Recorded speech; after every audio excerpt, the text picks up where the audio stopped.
Oh guys, bukas na presentation natin ha. Kailangan natin tatapusin. Sabay-sabay tayo. Sure, ako na sa PowerPoint. Lalagyan ako ng magandang design. Ako naman sa script, I'll make sure na organize yung flow. Nice Kyle, ikaw na bahala sa video part ha.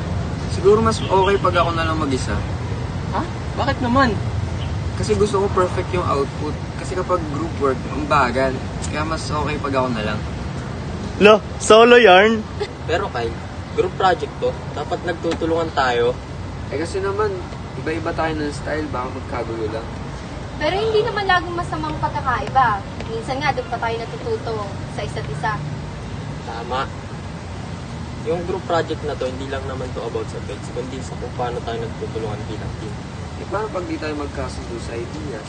Hindi pag-usapan. Ganun ang teamwork. Oo nga, naalala mo nung banner making contest? Hindi lang naman isa yung gumawa nun, di ba? Nagtulungan tayo at nagtagumpay tayo. At kung tutuusin, para lang sa social media yan. May mga taong gusto lang magpasikat, pero may iba naman na gusto mang-inspire. Mas maganda yung tumutulong kaysa gusto lang mag-stand out. Gets ko na. Siguro nga mas maganda kung sabay-sabay.